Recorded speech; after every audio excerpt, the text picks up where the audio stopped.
La Cour constitutionnelle a proclamé hier les résultats définitifs du référendum du 18 juin dernier. 96,91% des voix ont dit oui et aujourd'hui la nouvelle constitution est promulguée par le président de la transition. Le colonel Assimi Goïta a à l'occasion adressé un message aux Maliens. Caille dans la ferveur, la région reçoit demain le président de la transition, le colonel Assimi Goïta. La population est mobilisée pour réserver un séjour agréable au chef de l'État. Nos reporters nous feront vivre l'ambiance qui règne dans la cité du Rail. Nous recevons ce soir comme invité M. Jeremy Koulibaly, enseignant-chercheur à l'Université des sciences juridiques et politiques de Bamako. Avec lui sera question de la signature du décret de promulgation de la nouvelle constitution. Bonsoir, bienvenue aux informations sur ORTM 1.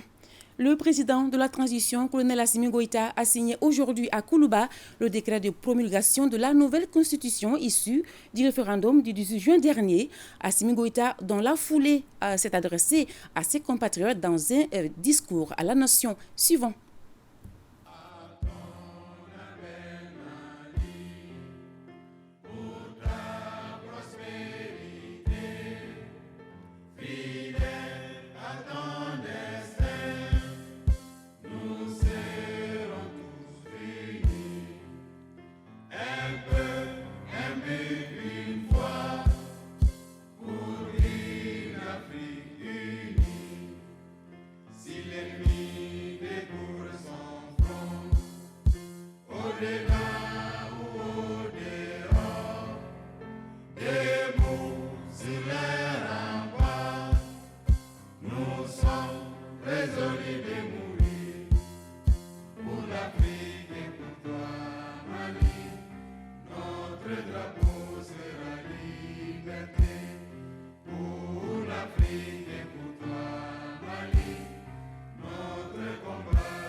Maliennes, Maliens, mes chers compatriotes,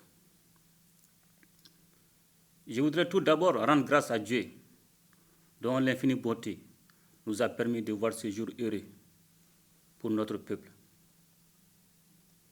En effet, c'est avec beaucoup de fierté et d'espoir que je viens de signer les textes de la Constitution adoptés par le peuple lors du référendum du 18 juin 2023, dont la Cour constitutionnelle a proclamé les résultats définitifs le 21 juillet.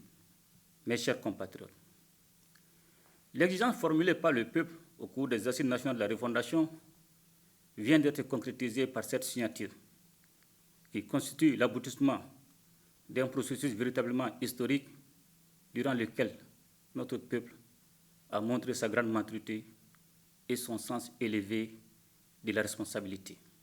L'acte de promulgation de la Constitution que je viens d'effectuer ouvre ainsi la voie à la naissance de la 4e République du Mali.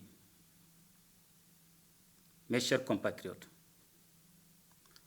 à l'issue du référendum, le peuple s'est exprimé pour la nouvelle Constitution avec une majorité significative de 96,91% des suffrages exprimés. Ceci est la preuve indiscutable de la soif des Maliens de se donner une nouvelle chance pour un nouveau départ. Bien que le projet de constitution ait suscité beaucoup de discussions durant la campagne référendaire, je comprends tous ceux qui, pour diverses raisons, se sont prononcés contre son adoption. En tout état de cause, chacun s'est exprimé comme il se devait dans un débat démocratique sans aucune censure, en utilisant tous les moyens de communication existants.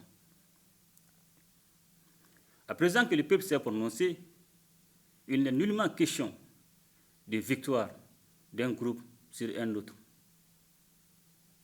Le verdict de la Cour constitutionnelle a donné le ton à la célébration de la victoire du peuple malien tout entier. Je voudrais donc vous féliciter tous chaleureusement et vous remercier vivement pour ce pas important que nous venons de franchir dans la marche historique de notre peuple pour sa souveraineté dans tous les domaines. Mes chers compatriotes,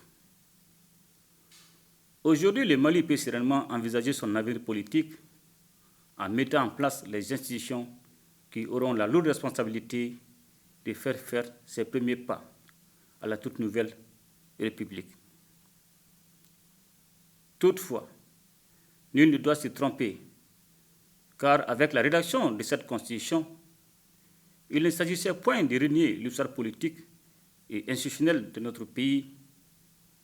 Il était plutôt question, par un saut qualitatif, d'atteindre les objectifs de refondation formulés par les Maliennes et les Maliens au cours des assises nationales de la refondation. Le peuple malien, nourri à la source de son passé et de sa riche culture multiséculaire, continuera à assumer son destin avec la même détermination et la même conscience historique. C'est en cela que nous nous rendrons dignes de nos illustres devanciers, dont nous avons la responsabilité de transmettre l'héritage qui nous rend si particulier à la future génération, afin que l'âme malienne, faite de dignité et de sens de responsabilité, se perpétue à travers le temps. Mes chers compatriotes, la nouvelle Constitution pose les bases d'un système démocratique qui se nourrit d'une vision endogène et sociale, tout en s'enrichissant des apports extérieurs. Nous avons fait la preuve que nous pouvons moderniser notre État sans nous renier. Il me plaît ici, encore une fois, de saluer la résilience du peuple malien qui mérite que les décideurs, à quelque niveau qu'ils se trouvent, se dédient entièrement et exclusivement à la résolution de ces problèmes. C'est pour cette raison que le Conseil a tenu à mettre au fondement de l'action publique les principes visant le respect de la souveraineté du Mali, le respect des choix stratégiques et des choix des partenaires opérés par le Mali, la défense des intérêts vitaux du peuple malien dans les décisions prises. Mes chers compatriotes,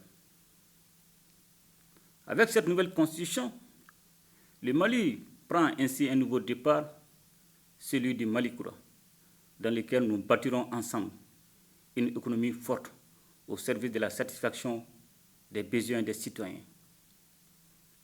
Il s'agira, comme nous l'avons déjà commencé, de mettre en place les conditions d'une croissance économique interne qui se fondera sur les technologies nouvelles ainsi que sur une industrie de transformation de nos produits et ressources naturelles, en tenant compte des opportunités de la transition énergétique.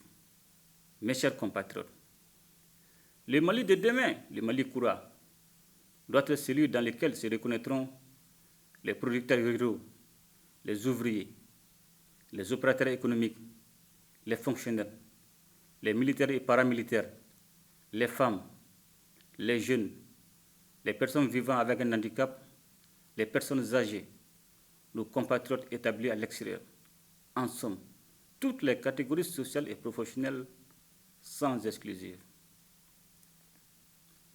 C'est ce Mali réunifié autour de tous ces enfants que nous nous attelons à bâtir dans un environnement pacifié et sécurisé par nos 20 forces de défense et de sécurité, dont je voudrais à nouveau saluer la bravoure et le don de soi jusqu'au sacrifice ultime. Je voudrais, pour terminer, réitérer mes sincères remerciements à l'ensemble du peuple malien et l'assurer de ma détermination à tout mettre en œuvre pour un passage réussi à la 4e République. Vive la 4e République dans un Mali éternel, qu'Allah bénisse le Mali et protège les Maliens. Je vous remercie.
Dans son discours prononcé au lendemain de l'arrêt de la Cour constitutionnelle, le président de la transition, le colonel Assimi Goïta, se réjouit de l'adoption définitive de la nouvelle constitution du Mali.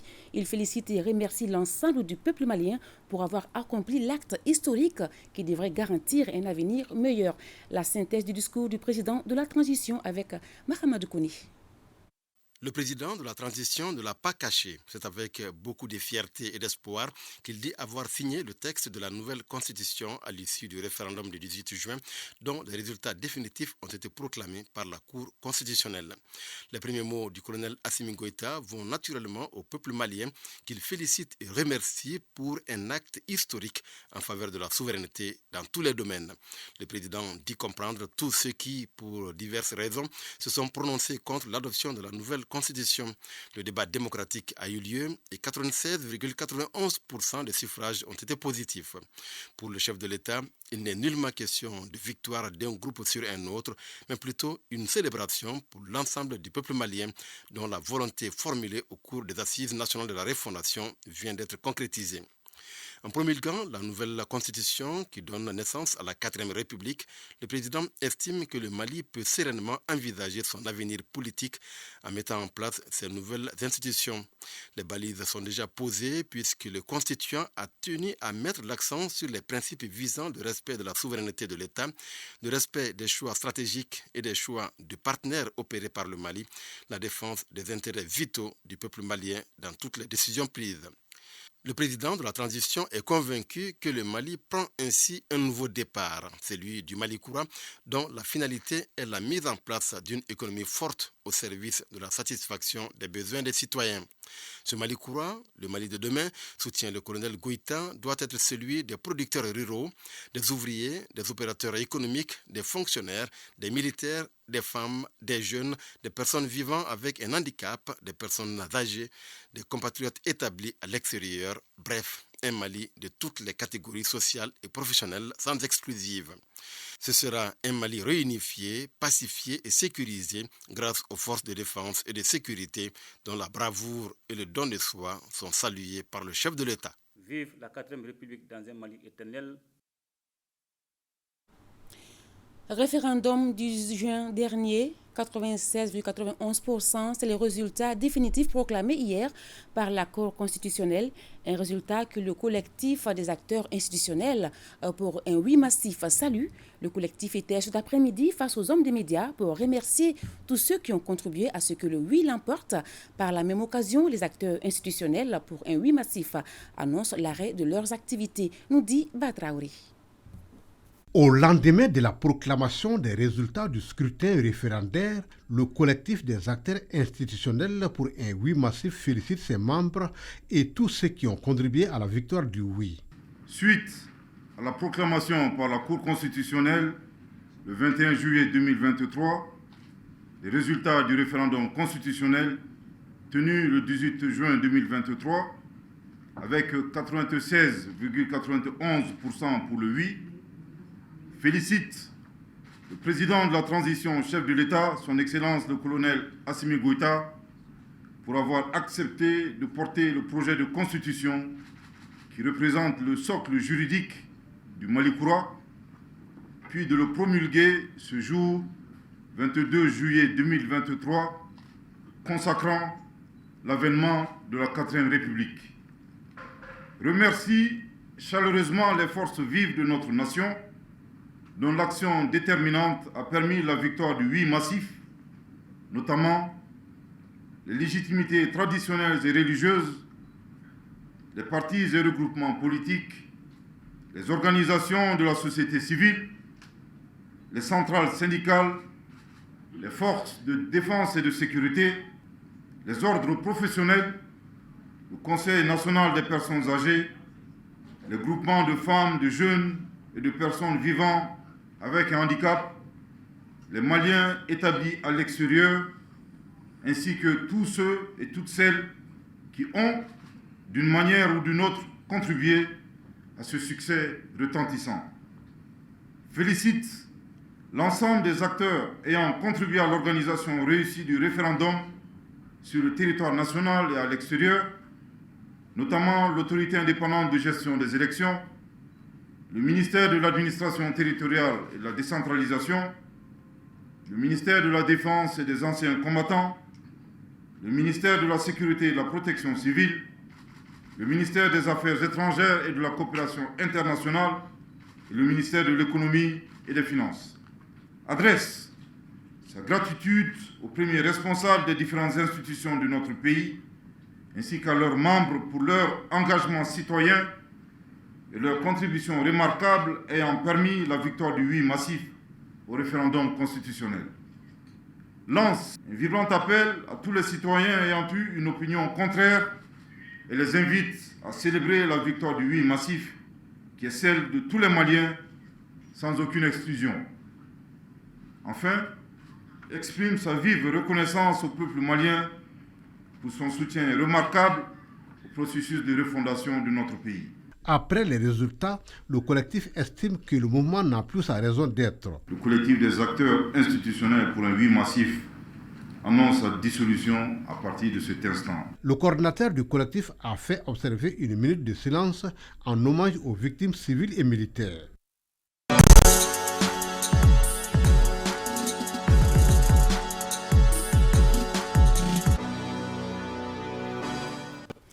Nous recevons ce soir comme invité M. Jeremy Koulibaly, enseignant-chercheur à l'Université des sciences juridiques et politiques de Bamako. Bonsoir, M. Koulibaly. Bonsoir. Avec vous, il sera question de la signature du décret de promulgation de la nouvelle Constitution. Alors, avec cette promulgation, peut-on dire que nous sommes déjà en 4e République ou est-ce qu'il y a d'autres étapes à franchir? Je vous remercie pour votre question. Comme l'a dit tout à l'heure le chef de la transition, le colonel Assimi Goïta, son Excellence, en réalité, nous sommes dans la 4e République. Juridiquement, nous sommes dans la 4e République, mais il y a plusieurs étapes à franchir. La nouvelle constitution, c'est l'acte de naissance du Malikoura, donc ça ouvre la voie pour la mise en place des institutions qui vont permettre vraiment l'arrivée du Malikoura. Mais le Malikoura va arriver de façon progressive. D'accord. À ce niveau-là, peut-on dire que la charte de la transition n'a plus de valeur juridique? La charte de la transition a toujours une valeur juridique. C'est une charte qui organise la vie de la nation pendant cette période transitoire. Donc concrètement, ce qui change, c'est que la constitution du 25 février 1992 n'est plus, et elle est remplacée automatiquement par la constitution du 22 juillet 2023. Mais la charte de la transition va demeurer jusqu'à la fin de la transition. Donc elle sera toujours visée, elle aura une valeur inférieure à la constitution, elle sera toujours visée en bas de la nouvelle constitution du 22 juillet 2023. D'accord. Vous l'avez dit, hein, oui. Nous sommes déjà en 4e République. Oui. Est-ce que nous pouvons désormais appeler Assimi Goïta président de la transition, président de la République, puisque nous sommes dans une nouvelle République? Oui, à ce niveau, ce qu'il faut comprendre, c'est que au Mali, notre histoire constitutionnelle nous démontre que nous ne faisons pas de fixation sur les appellations. Ce que les Maliens veulent, c'est vraiment avoir quelqu'un qui a la charge de président de la République, qui exerce les attributions et le rôle de président de la République. Et vous allez voir que dans notre histoire, de 1960 jusqu'à 1965, on n'avait pas de président de la République constitutionnellement parlant en République du Mali. Le président Modibo Keïta était président du gouvernement et non président de la République selon la Constitution. Donc c'est à partir de 1965, à la révision de la Constitution, que l'expression président de la République a été insérée. En plus de cela, pour finir à ce niveau, la Constitution que nous appelons désormais l'ancienne Constitution, la Constitution du 25 février 1992, quand elle a été promulguée par son Excellence le président Amadou Toumani Touré, qui était le président de la transition à l'époque, n'est pas devenu automatiquement président de la République. Donc à ce niveau, rien ne change en ce qui concerne l'appellation président de la transition pour le colonel Assimi Goïta. C'est bien noté. Monsieur Coulibaly, le passage à la 4e République va changer quoi fondamentalement à court, moyen et long terme? Ce qui va changer, c'est que déjà, quand vous prenez la Constitution, il y a certaines dispositions qui sont d'application directe. Je vous donne l'exemple, par exemple, de la Haute Cour de justice. Désormais, à partir d'aujourd'hui, le 22 juillet 2023, qui n'existe plus, qui a été effacé, qui a été supprimé de la liste des institutions de la République. Donc ça, c'est un premier élément.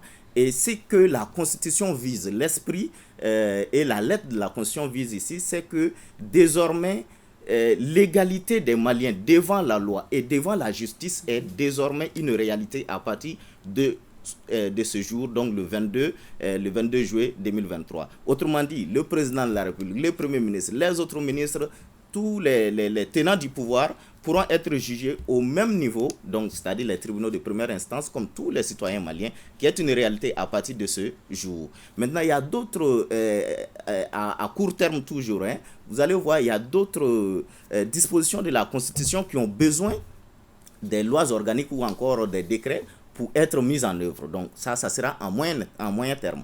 À court terme, il y a des droits pour les citoyens et tout ça là qui seront mis en œuvre, mais à moyen terme, les lois organiques, par exemple, quand vous prenez la question des langues officielles, langue de travail, il faut une loi organique. Donc, ça sera vraiment à moyen terme.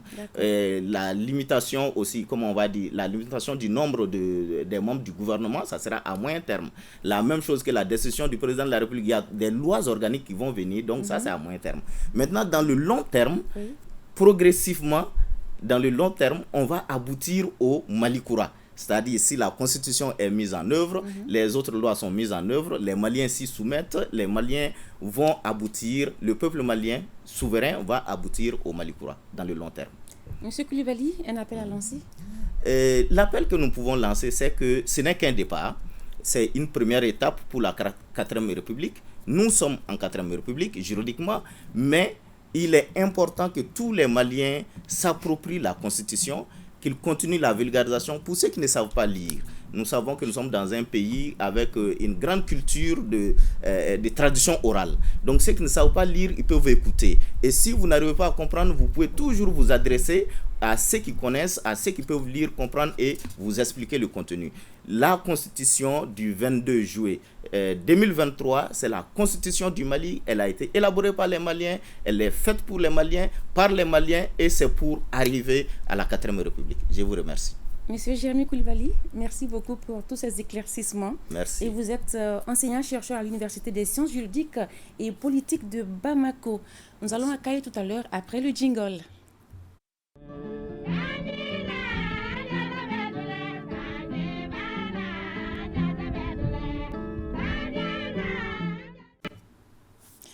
Voilà, Kaï reçoit demain la visite du président de la transition, le colonel Assimi Goïta, et la ville est dans la ferveur.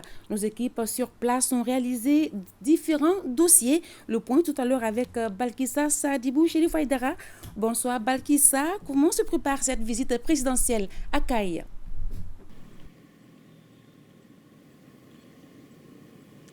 Bonsoir Salimata Ndao, bonsoir chers téléspectateurs.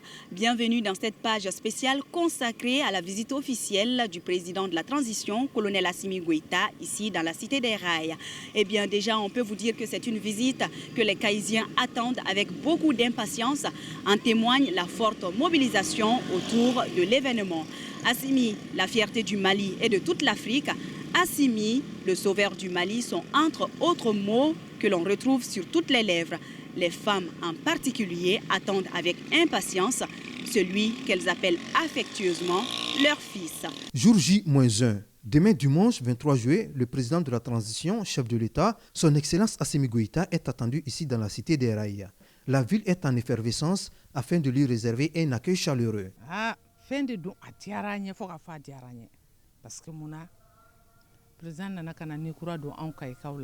C'est comme si le président de la transition donnait une nouvelle vie aux Caïsiens en général et à nous, femmes de cheminots en particulier. De l'arrêt du train jusqu'à cette relance, nous avons beaucoup souffert. Nous manquons de mots pour le remercier. Pour nous, les personnes vivant avec handicap, nous sommes très heureux d'accueillir le président par rapport à beaucoup de choses. Surtout la loi 027 qui a été décrétée par le président. L'appel que je lance aux personnes vivant avec handicap, c'est de sortir massivement demain matin pour accueillir le président et Assimi Goïta.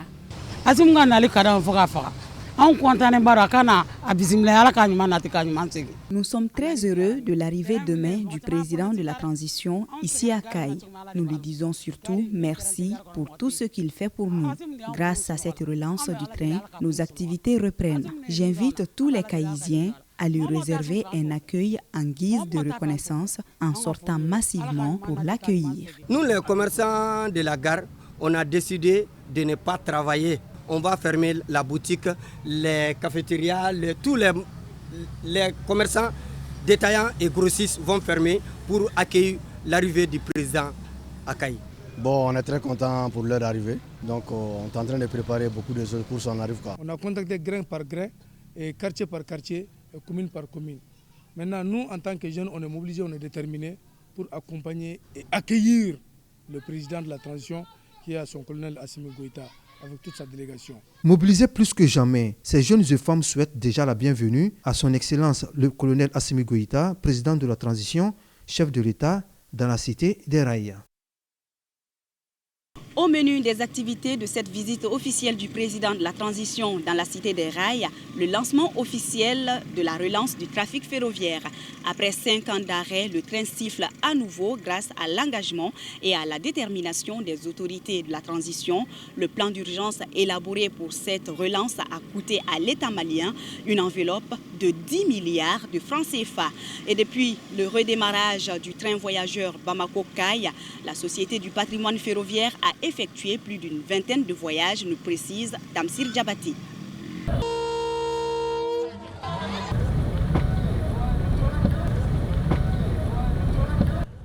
La relance du trafic ferroviaire, si cela était considéré comme un rêve pour certains au départ, aujourd'hui, la réalité est tout autre. Grâce à la volonté politique et à l'engagement du président de la transition, le train siffle à nouveau au grand bonheur des populations riveraines.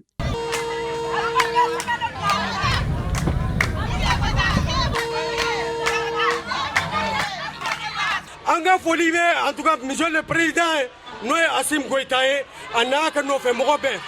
nous soutenons la transmission. Acte 1.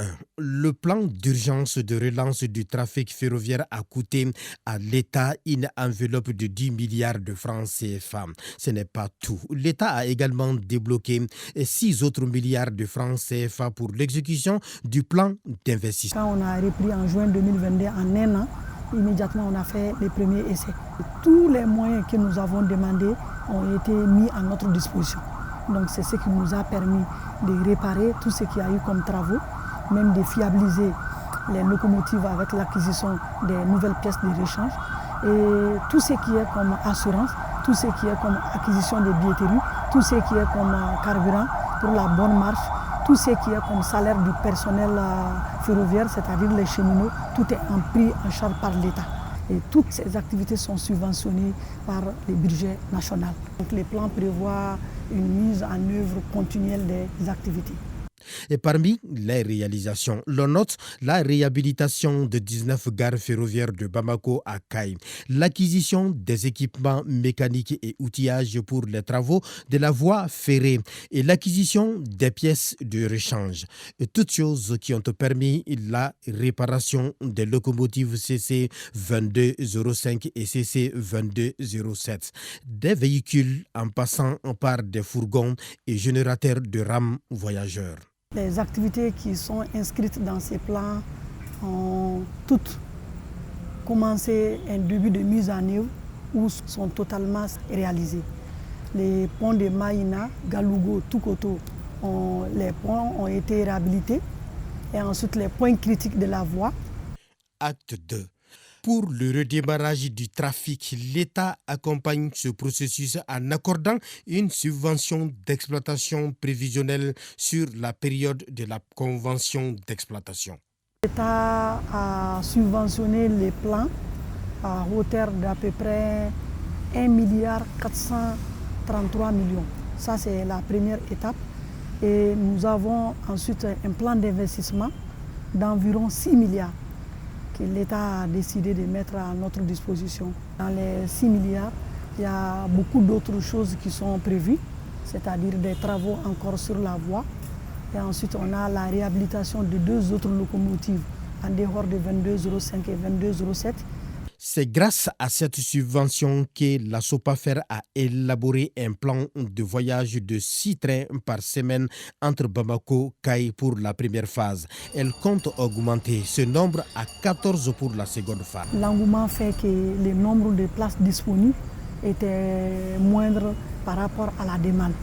Donc, raison pour laquelle, avec les différentes localités, les maires, nous avons tenu des réunions pour qu'au niveau de chaque gare, des places puissent être réservées.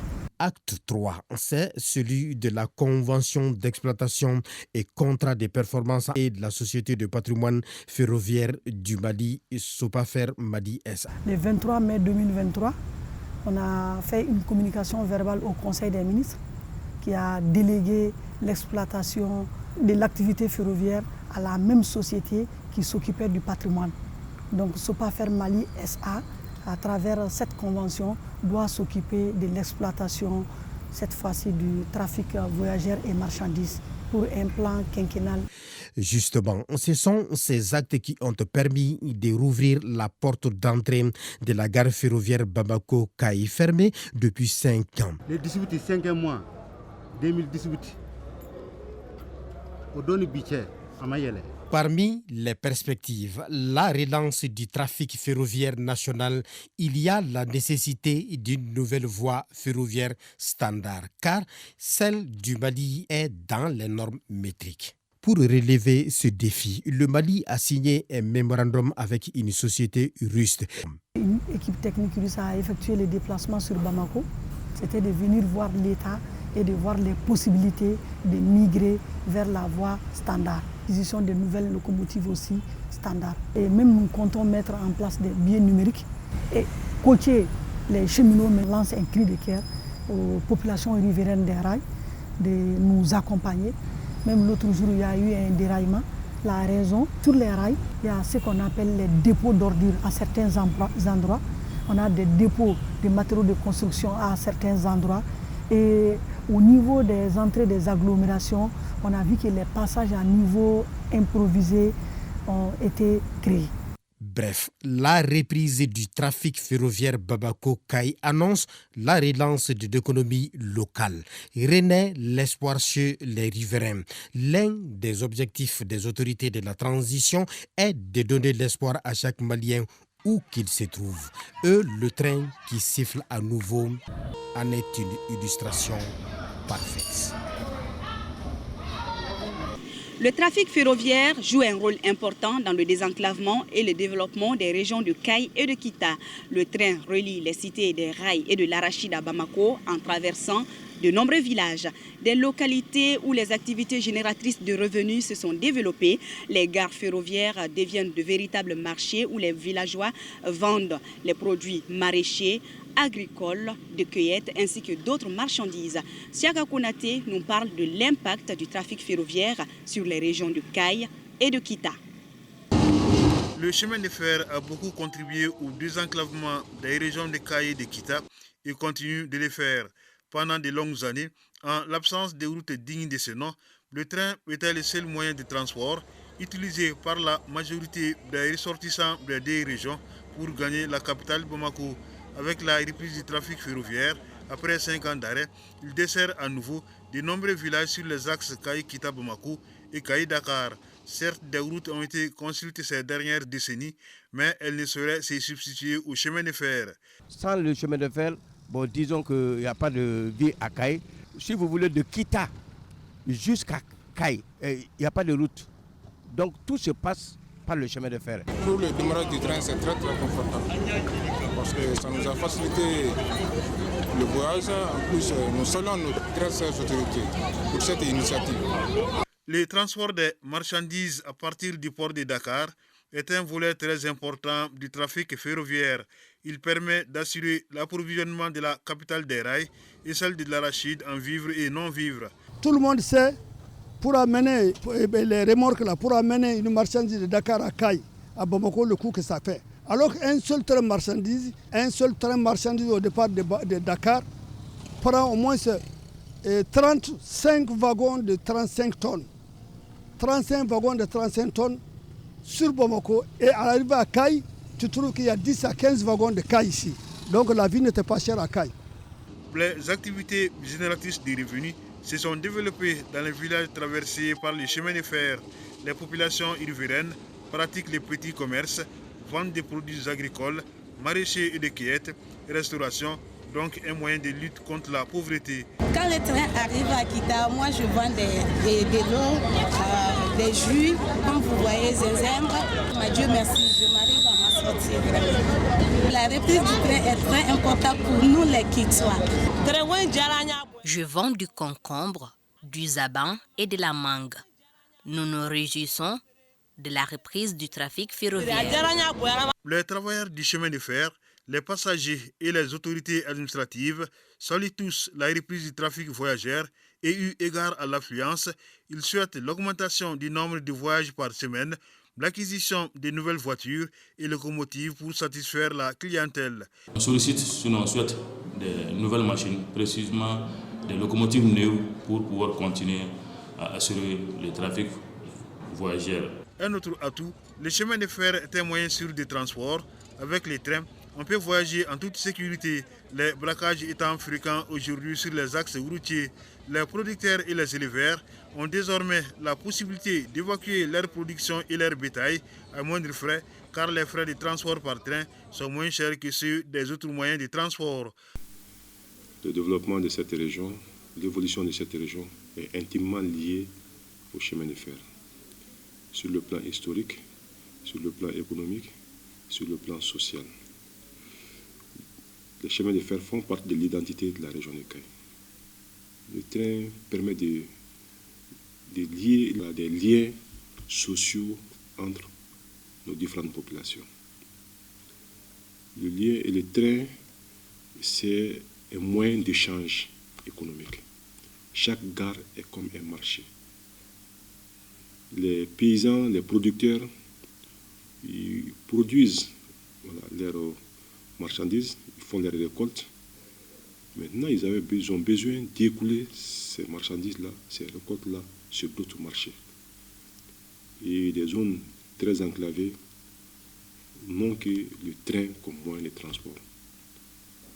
Donc le train vient, la reprise là vient les soulager parce que désormais, ils peuvent continuer à écouler leurs marchandises sur d'autres marchés et facilement avoir accès à d'autres articles aussi qu'ils amènent chez eux.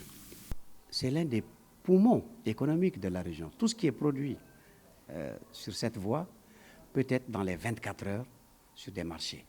Donc des produits frais qu'il y a autour des gares. Ces femmes, ces jeunes hommes, ces travailleurs qui, grâce au train, peuvent nourrir leur famille. Des quartiers sont assimilés aux gares complètement. Et aujourd'hui, la reprise du trafic ferroviaire, c'est comme un rêve qui se réalise à nouveau. L'un des grands impacts que la reprise du trafic ferroviaire a, c'est la sécurisation de l'axe. En sécurisant la voie ferrée, les villages et villes de Kita sont également sécurisés. Nous avons des forces armées de défense et de sécurité qui patrouillent toute la région, qui font attention aux trains, aux rails, aux différents investissements qui sont liés à ça. Mais cela a un impact certain sur la sécurité des marchés, des axes et des villages de la région de Kita. La relance du trafic ferroviaire constitue donc une bouffée d'oxygène pour les régions de Kaye et de Kita. Des centaines de chefs de famille retrouvent le sourire après plus de 5 ans passés au chômage technique, d'où ces prières et bénédictions pour les autorités de la transition.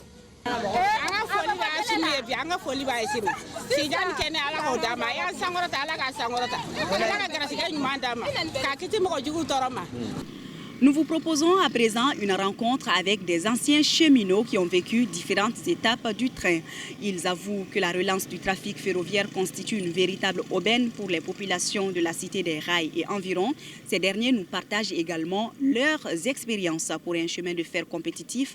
Ils invitent surtout les autorités à la création d'une école de formation de cheminots. Benoro Fofana est allé à leur rencontre. En 1892, Kaye devient la capitale du Haut-Sénégal-Niger. Du coup, la construction de la ligne du chemin de fer de Dakar au Niger, inaugurée en 1904, fait de Kaye une ville carrefour. Dès lors, le chemin de fer prend une place importante dans la vie des habitants. Effectivement, le train a occupé une place importante dans la vie des Kaysiens. Parce qu'auparavant, il n'y avait pas de liaison entre Bamako et Kaye, vers les années 1865 ou bien vers les années 1900. Donc, le déplacement était difficile. Le seul moyen de se déplacer, c'était le train. Et c'est ça que le colon a laissé.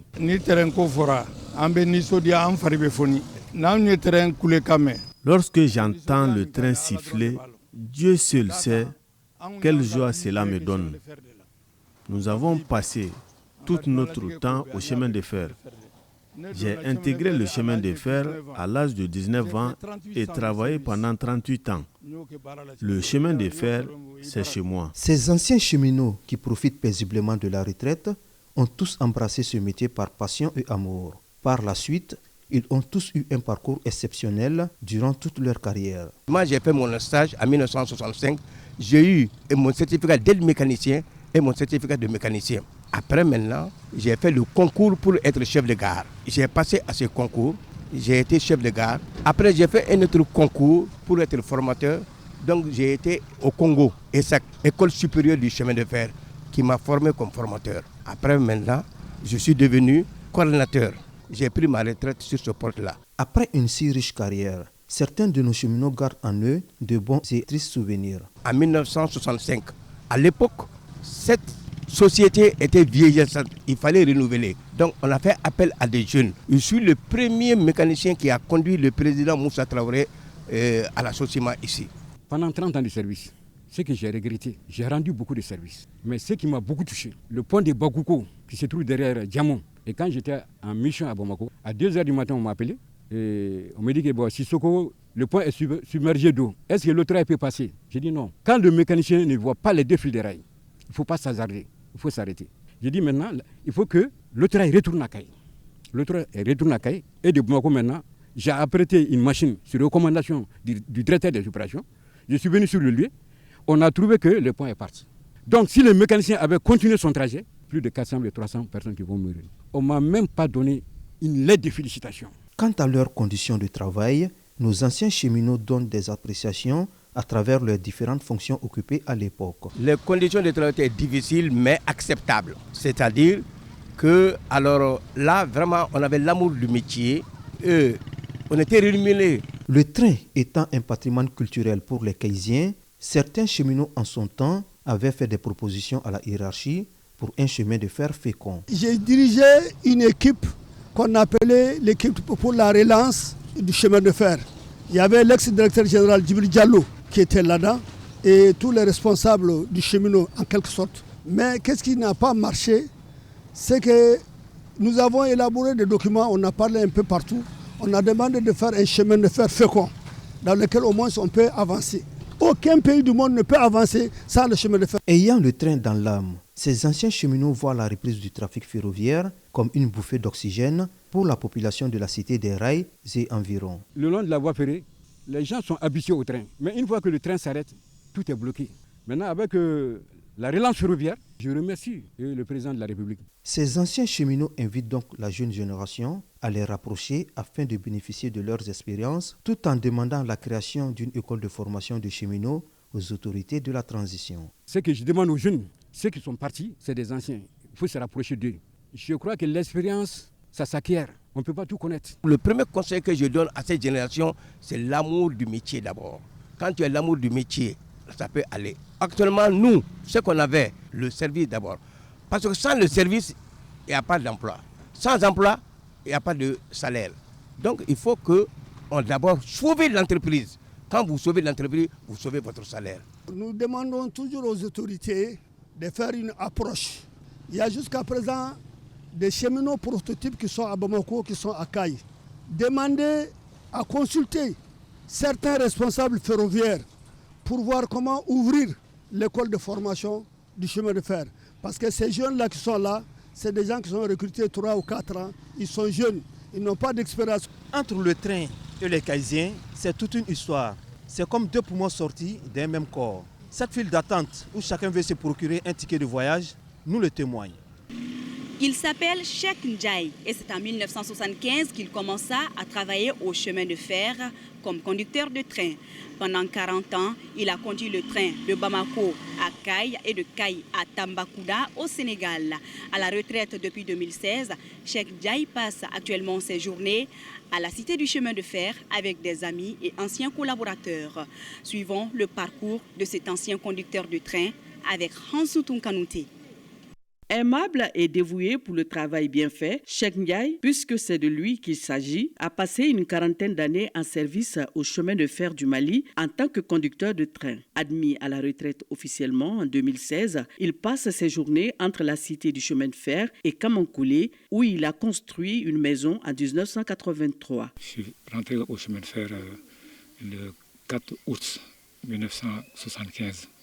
J'ai d'abord commencé au centre de formation professionnelle. Et après, on m'a muté aux ACK comme ouvrier de 75 à 76.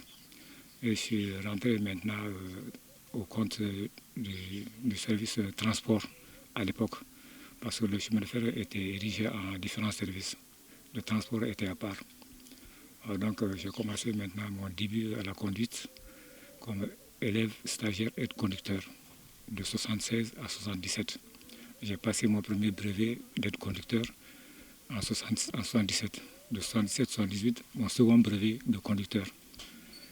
De 78 à 84, j'ai passé mon constat de chef mécanicien, toujours étant ici à Kaï. Cheikh Ndiaye a conduit le train de Bamako à Tambacounda au Sénégal, Kidira, Kaï Bamako, Bamako Kaï. Durant ses 40 ans de service, Cheikh Ndiaye a connu des hauts et des bas. Au seuil de la retraite, il s'agissait d'une réunion de trafic lors de laquelle on nous a reproché sur une locomotive, la 2284, qui est restée pendant près de 2 semaines à Korofina par suite d'une anomalie. Donc c'est le chef-service mouvement du chef-service commercial du Sénégal qui nous a reproché ceci.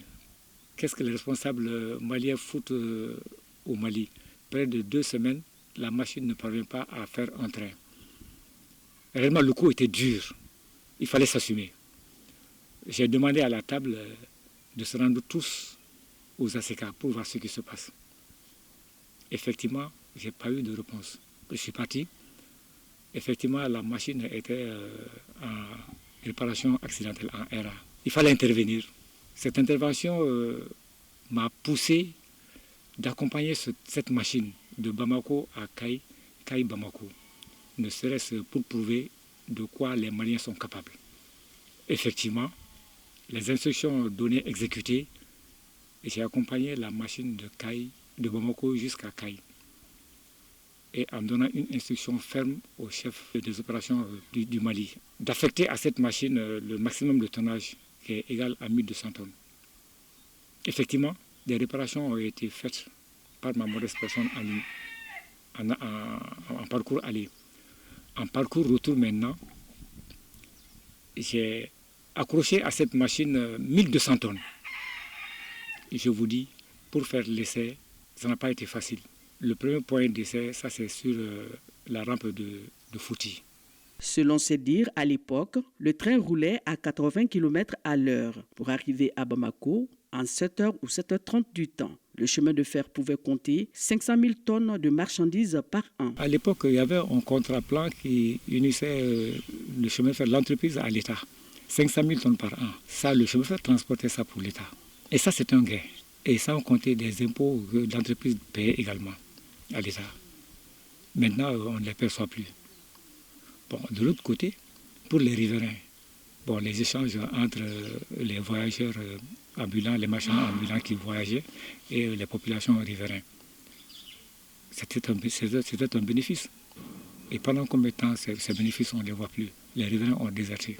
Et même pour la ville de Caille, il y a combien de trains qui circulaient entre Caille, Bamako, Caille, Tamba. Et ça, il y avait une intégration entre les populations.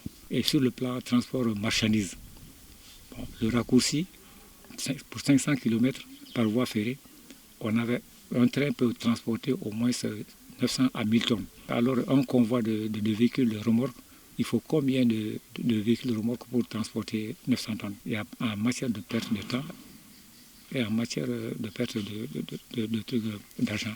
Parce que le chemin de fer transportait au moins la tonne kilométrique à 7 francs. Alors, par route, on transportait à 8 francs, 9 francs. Vous voyez les impacts. Aujourd'hui, l'ancien conducteur de train se réjouit de la relance du trafic ferroviaire par les autorités de la transition. Ils ont très bien fait de faire marcher ce outil de travail. Et je leur félicite au passage. C'est un collègue de service, un grand frère. C'est quelqu'un sur le plan service, il ne blague pas. Il peut s'amuser avec les ayants, mais sur le plan service, c'est quelqu'un, il est parfait. Nous sommes ici au garage de la régie du chemin de fer de Caille. Cheikh Ndiaye s'adresse à la jeune génération. Le chemin de fer, c'est la famille. On va de père en fils. Le seul conseil que je peux vous prodiguer, il faut être responsable.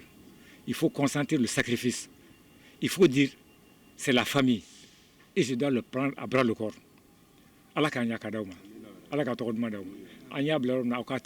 Du haut de ses 67 ans, Cheikh Ndiaye passe ses journées à s'occuper de ses arbres, son jardin et sa famille. Une autre activité au programme de la visite du président de la transition dans la cité des Rails, le lancement officiel des travaux de réhabilitation du tronçon Caille-Sandaré. Un tronçon en état de dégradation très avancé et ce depuis plusieurs années. Longue de 140 km, cette route a provoqué de nombreux accidents qui ont fait des milliers de victimes. La population de Sandaré se réjouit de cette initiative du président de la transition. Nous retrouvons Hansoutoun Kanouté pour en savoir plus. Le corridor Bamako-Dakar par le nord est l'un des corridors les plus importants qui approvisionne le Mali à environ 60% des importations et exportations. Construit entre les années 2001 et 2007, actuellement son état de dégradation varie de passable à très mauvais, surtout le tronçon Sandaré-Caille. Long de 140 km, ce tronçon est devenu un vrai calvaire pour les transporteurs, les usagers et les riverains. En longueur de journée, on voit les véhicules renversés, les gros porteurs, les cars, tout. Même la semaine passée, il y a un car qui s'est renversé dans les ravins ici, tout près des Cailles, à cause de l'état de la route. Donc ça fait des morts d'hommes, beaucoup de dégâts matériels aussi. Le lundi passé, nous avons quitté Sandaré pour Caille, afin de faire notre contrôle physique. Mais ce n'est pas la peine. J'ai failli mourir en cours de route. Parce que l'état de la route, c'est vraiment défectueux. Ça ne va pas. Ça ne va pas. Quand tu quittes Sandaré, pour aller à Caille, 145 kilos, on fait 5 heures de temps.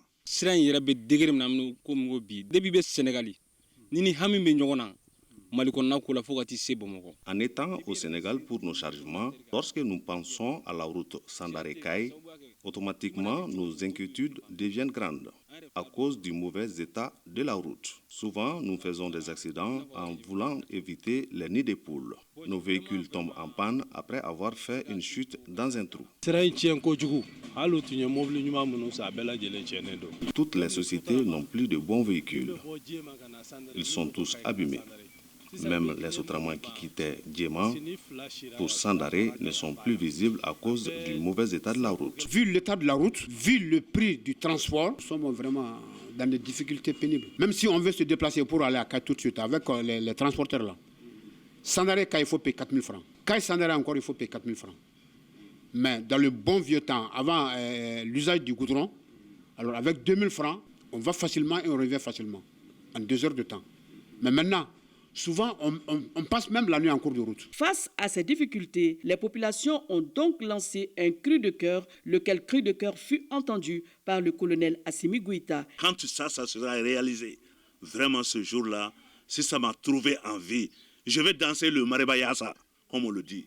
Parce que quand on voit que Sandaré Kaye, en bon état, la route Sandaré Kaye, moi je quitte en paix pour aller prendre ma pension et revenir en paix, vraiment on dira vive Hassimi, bravo Hassimi, merci Hassimi.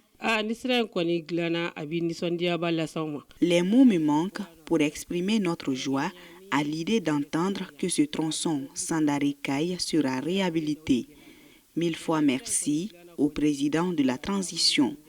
Avec l'état actuel de cette route, les femmes en travail qui doivent être évacuées sur Kaye souffrent énormément. Souvent, des femmes en état de grossesse font des fausses couches à cause des secousses.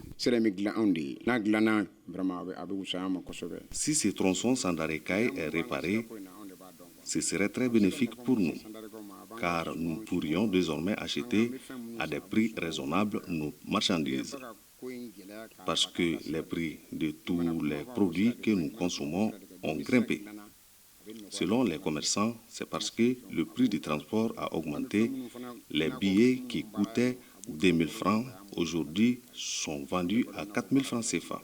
Pour qui connaît la commune de Sandaré, qui est une zone de maraîchage par excellence et d'agriculture d'élevage du Sénégal jusqu'à Bamako. Tout le monde passe par Sandaré. Donc ces tronçons, si les autorités de la transition ont pensé à ça, on ne peut que les féliciter. Pour presque tous les interlocuteurs, la réhabilitation de ce tronçon Sandaré Kaye aura un impact positif en termes d'économie dans la commune. Si alors les travaux sont menés à bien, je sais que ce soit les femmes, que ce soit même les chefs de famille, tout le monde sera à l'aise. Rappelons que depuis les événements de 2002 en Côte d'Ivoire, une part importante du trafic en direction du port d'Abidjan a basculé sur le corridor Bamako-Dakar, qui donne accès au port de Dakar. L'insuffisance de l'entretien combinée avec la fréquence du trafic poids lourd, environ 1000 poids lourds par jour, a favorisé la dégradation du corridor dont l'état actuel nécessite une réhabilitation afin d'améliorer le niveau de service. Voilà Salimata Ndaw, chers téléspectateurs, ce que l'on pouvait retenir de cette page spéciale consacrée à l'arrivée demain dimanche du président de la transition, colonel Assimi Goïta, ici dans la cité des Rails. Merci Balkissa, merci à toutes les équipes de reportage et bien des choses à toute la population de la première région.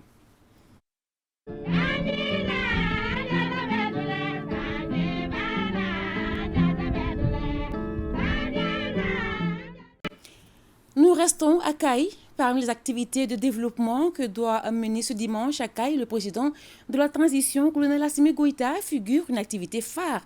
Il s'agit du démarrage de l'unité de dialyse. Madame le ministre de la Santé et du Développement social s'est rendue ce samedi matin à l'hôpital Fousseini Ndaw pour s'assurer que toutes les dispositions sont prises pour cette remise officielle. Balkissa Saadibou, Chérif Aïdara. Première étape de cette visite du ministre de la Santé et du Développement social dans les structures sanitaires de la Cité des Rails, l'hôpital régional Fousseini Ndaw de Kaye. Ici, Madame le ministre est venue se rassurer que tout est prêt pour la remise demain dimanche des machines d'hémodialyse par le président de la transition. Tout est fin prêt et j'exhorte la population de Kaye vraiment de bien prendre soin de ce joyau qui va servir beaucoup la population. D'après les informations, 30% des dialysés de point G viennent de Caille. Ce calvaire finira très bientôt. C'est avec une grande satisfaction que Madame le ministre de la Santé a quitté l'hôpital Fousséni-Ndao, direction le centre médical de garnison de Caille, puis les centres de santé de référence communautaires et universitaires de Kaindi. Partout où elle est passée, un accueil chaleureux lui a été réservé.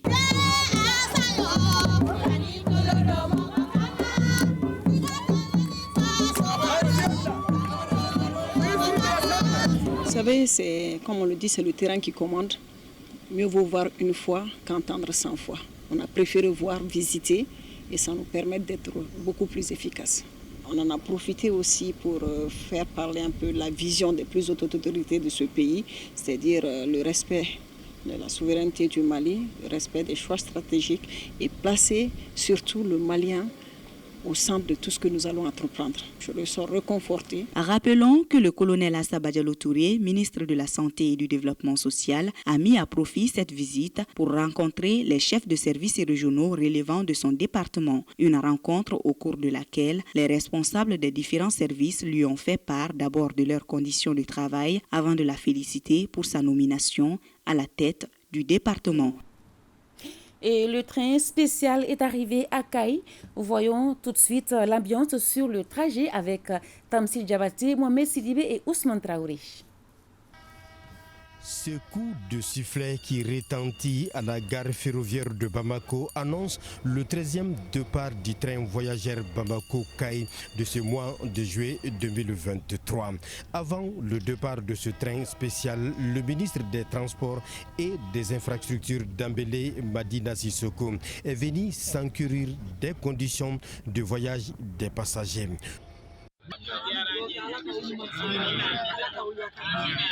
Cet événement tant attendu dans la ville de Caille est historique et devra davantage rassurer les populations riveraines.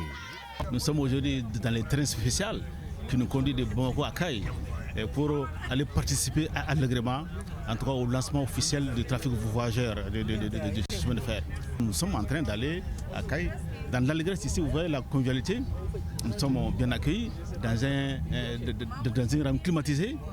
Comme d'habitude, l'ORTM est au cœur de ce grand événement. Il déploie encore une grosse équipe de production et de reportage. On a à peu près une quarantaine de personnes qui font le trajet et il y a le reste de l'équipe à Caille. Nous sommes à pied d'œuvre pour de tels événements. L'ORTM serait au rendez-vous. Pour la sécurité des populations et la sûreté sur la voie ferrée, un dispositif sécuritaire est mis en place à l'intérieur du train comme dans les gares. Après le déploiement des éléments dans les différentes gares, il y a eu vraiment des impacts très importants sur la sécurisation, à savoir qu'il y avait des villes même qui n'avaient pas de force de défense et de sécurité au niveau des gares. Et maintenant, avec le déploiement, il y a les riverains vraiment qui nous félicitent.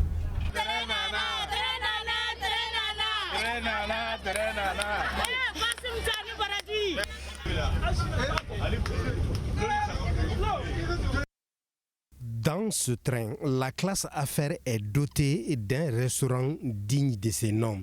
Les passagers du jour n'en disent pas moins. Déjà bien, un endroit très agréable. Ils y font de la bonne nourriture et puis on en a profité pour faire un peu notre séance de travail. L'ambiance est très bonne. Je suis très ravi de ce train voyageur. Je pense que cette fierté est pour tous les Maliens et toutes les Maliennes parce qu'aujourd'hui ce train voyageur était un rêve pour les Maliens.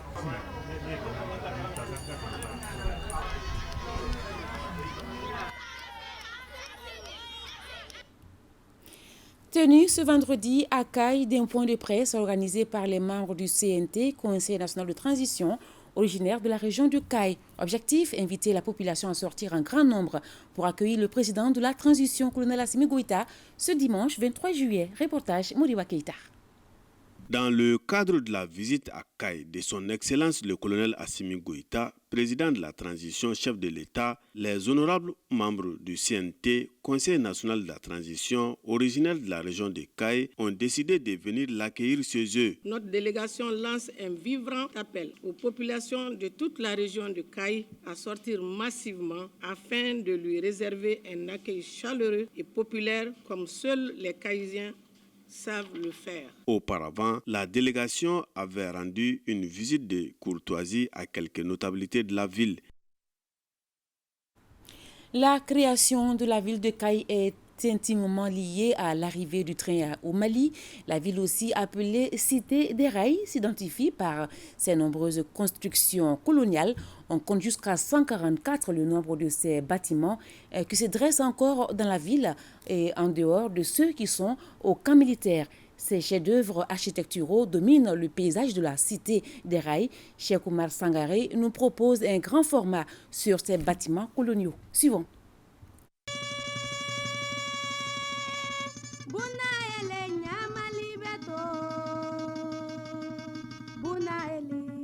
Nous sommes au fort de Médine, construit entre le 15 septembre et le 5 octobre 1855. Ici, c'est le monument aux morts. Juste derrière, c'est le marché aux esclaves. Un peu plus loin, c'est la première gare ferroviaire, là où les trains qui quittaient le Sénégal s'arrêtaient. Et c'est par là qu'a commencé la construction des bâtiments coloniaux de la ville de Kay. Bienvenue dans ce dossier spécial sur l'architecture coloniale de la Cité des Rails.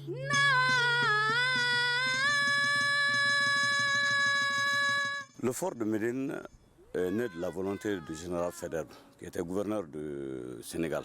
Il y avait des maçons indo-chinois et toute la région là a servi de main-d'œuvre.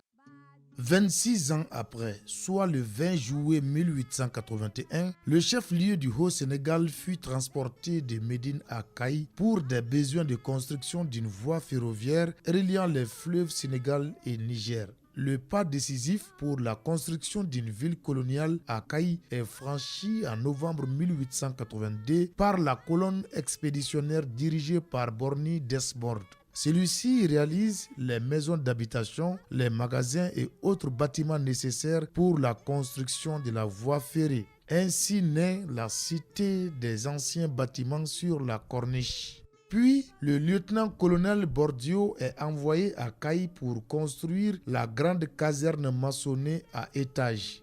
La construction de ces bâtiments a nécessité des matériaux importés comme le bois, le fer, le ciment ou la tuile. Néanmoins, les matériaux disponibles sur place ont aussi été utilisés, le banco, la pierre.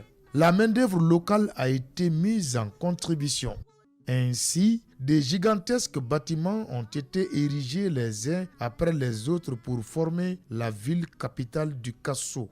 Les plus remarquables sont le palais du gouverneur de la colonie du Haut-Sénégal-Niger, actuel gouvernorat de la première région, le bâtiment de la mairie construit en 1880, la cité des cheminots avec ses 3 immeubles à 2 niveaux, chacun abritant successivement le logement des cheminots, le commissariat de police du chemin de fer et l'hôtel du rail, la caserne de l'artillerie coloniale, actuel camp militaire avec ses bâtiments parfois sur pilotis, l'ex-hôpital mixte du Soudan construit en 1890 et actuel hôpital Fousséni Daou et l'ancienne école des otages, aujourd'hui l'école du quartier Kasso. Plusieurs cadres sont passés par cet établissement scolaire qui date du 1er décembre 1886. Ces édifices coloniaux sont construits dans le style néo-soudanais avec le souci de supporter le climat local. Ces bâtiments, vous voyez leur architecture avec des arcades, avec ce qu'on appelle des galeries. En termes de normes et de réglementation, ces bâtiments respectent ces normes de construction. Puis on sait que la pierre, c'est une matière qui dure. Il y a la durabilité, il y a le coût de la construction. Il y a aussi maintenant le confort. Et puis le climat aussi de Kay. On voit bien que faute d'entretien, ces bâtiments, il y a des parties qui commencent à tomber.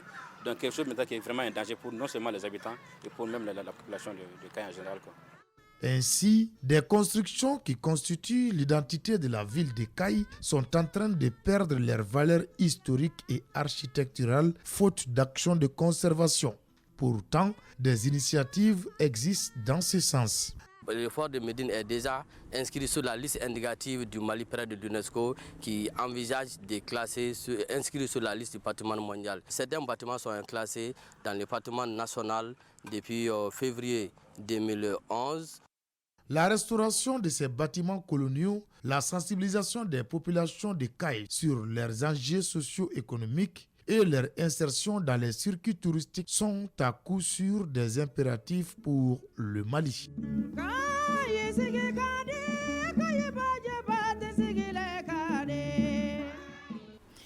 Nous quittons Kayes pour l'Europe.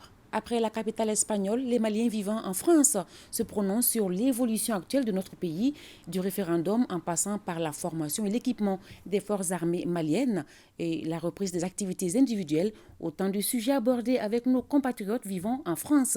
Une initiative de ORTM1 en partenariat avec le programme Tunkaranke. Envoyés spéciaux à Paris, Boubacar Babli Touré et Brahima Koulibaly.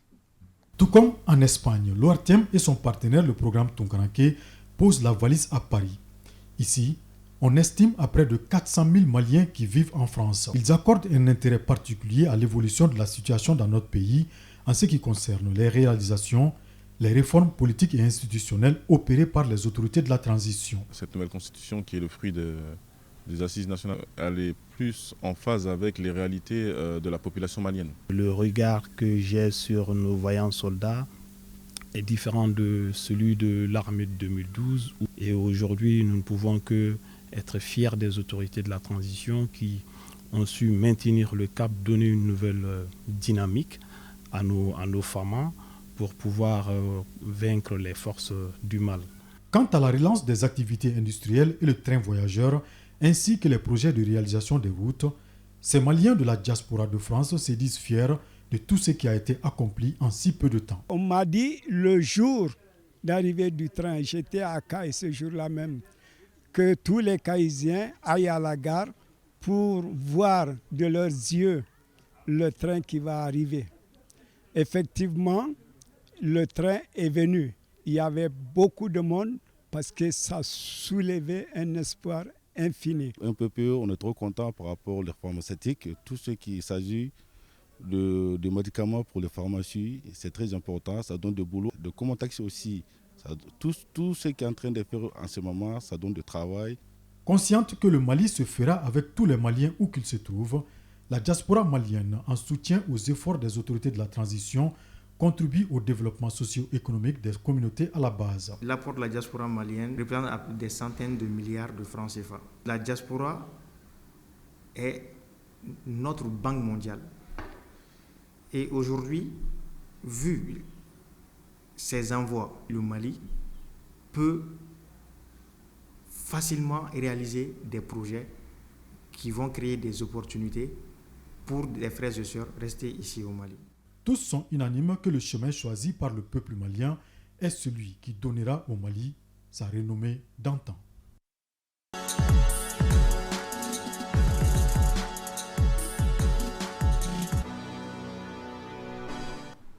Ce soir, la page des sports est réalisée par Siragatou Sissé. Bonsoir Siragatou. Bonsoir Salim Matanda. Alors, le Mali remporte de justesse l'afro-basket des moins de 16 ans, filles à Monastir en Tunisie devant l'Égypte. Oui, tenez-vous bien, 56-57, soit un point d'écart. Une finale rythmée jusqu'au bout des émotions en atteste les scores des cartons 21-9, 36-27, 48-43 et 57-56. C'est le 8e trophée consécutif du Mali dans la catégorie des moins de 16 ans filles. Autre détail, Salim Matanda, sur les 8 sacres, le Mali a battu l'Égypte 6 fois. En montant sur le toit de l'Afrique ce samedi, le Mali n'a pas d'égal en basket au niveau des moins de 16 ans filles. Félicitations aux filles. Et Siragatou Sissé, vous avez justement un communiqué du ministère en charge des sports sur ce sacre des filles à Monastir en Tunisie. Oui, le communiqué de presse est ainsi libellé. Fruit d'une brillante participation, ce sacre porte à 8 le nombre de trophées remportés depuis la première édition de cette compétition continentale en septembre 2009 à Maputo, au Mozambique. Au nom du président de la transition, chef de l'État, son Excellence le colonel Assimi Goïta, du Premier ministre Dr Choguel Kokola Maïga et de l'ensemble du gouvernement, le ministre de la Jeunesse et des Sports chargé de l'instruction civique et de la construction citoyenne, Abdul Kassim Ibrahim Fomba, adresse ses sincères félicitations aux joueuses ainsi qu'à leur encadrement technique pour cet exploit historique.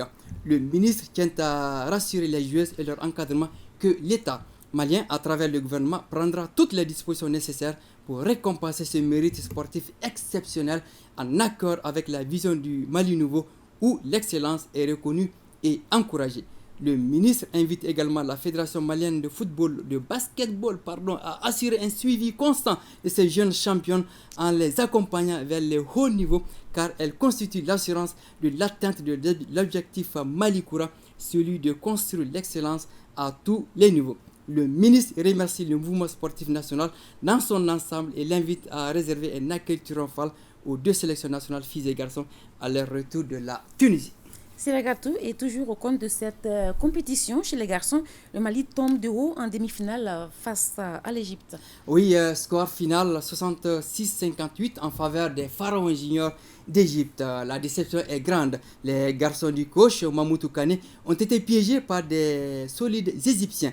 Le Mali jouera donc la 3e place ce dimanche à 13h30 contre l'Angola. Autre compétition, Salmatan Daw, la Coupe du Monde des moins de 19 ans filles en Espagne. Le Mali a été éliminé par le Canada en quart de finale 82-69. En guise de consolation, le Mali dispute le match de la 5e place contre le Japon demain dimanche à 8h, temps universel. Et parlons handball à présent avec l'ouverture demain dimanche de la saison fédérale 2023-2024. C'est la gâteau. Le temps est donné avec le championnat national. 13 équipes en messieurs et 7 en dames seront en compétition. Chez les messieurs, 2 poules sont constituées et chez les dames, une poule unique. Dès demain dimanche, la journée inaugurale prévoit en messieurs Isfas Sigi de Caille, Mamera de Kati AS commune 3 et Debo Club de Mopti AS Mandé de la commune 4. Et à suivre en dame, Sony AS de Gao Isfas et Centre Omnisport de Missabougou Sigi de Caille. Ce championnat national de handball se poursuit jusqu'au 5 août dans la salle Abdallah Mahaman Haidara du stade du 26 mars. Merci, Silagatou. Je vous en prie. Page noire à présent. Docteur Soumaré Massitan Dambélé, coordinatrice de lutte contre les maladies tropicales négligées au Mali, nous a quitté le lundi dernier à l'âge de 58 ans. Elle a été conduite à sa dernière demeure hier au cimetière de Tchébani par ses parents, collaborateurs et amis. Dossé Baba Diara a suivi la cérémonie funèbre. Toute âme goûtera la mort, dit-on. Ainsi, c'est ce lundi 18 juillet 2023 que Dr Soumaré Massitan Dambélé nous a quittés à la suite d'une courte maladie. Elle, qui était la coordinatrice du programme national d'élimination de la filariose lymphatique et point focal des maladies tropicales négligées du Mali, depuis plus d'une décennie, elle a participé à de nombreux travaux, notamment les études de base de l'endémicité de ces deux maladies au Mali et dans d'autres pays d'Afrique. Vraiment, notre mère était tout pour nous. Que son âme repose en paix. Au nom de la première responsable du ministère de la Santé, Madame le ministre de la Santé et de tout le département, c'est un sentiment de reconnaissance d'un grand combattant, comme on l'a dit, de la lutte contre la maladie en général, et en particulier contre les maladies tropicales négligées. Femme battante à travers son engagement dans la lutte contre la maladie, elle a obtenu l'attestation de leader des programmes de lutte contre cette maladie décerné par les centres de contrôle et de prévention des maladies à Atlanta aux États-Unis en 2010 et le prix de la bonne coordination des activités d'élimination de la filariose lymphatique décerné par l'OMS Afrique en Zambie 2011. On a travaillé ensemble sur beaucoup de projets depuis 10 ans. Je retiens d'elle une brave combattante qui s'est battue depuis toujours pour atteindre des objectifs. Ce qui la tenait à cœur, c'est l'élimination de la fièvre lymphatique comme plan de santé publique. Mais malheureusement, elle est partie nous laisser la tâche qui reste encore une tâche. Parents de la défunte, collaborateurs et amis ont conduit Dr Massitan à sa dernière demeure au cimetière de Tchébani. Elle laisse derrière elle son époux, 2 filles et un garçon. Que son âme repose en paix. Merci à tous de nous avoir suivis. Bonne suite de programme sur la télévision nationale.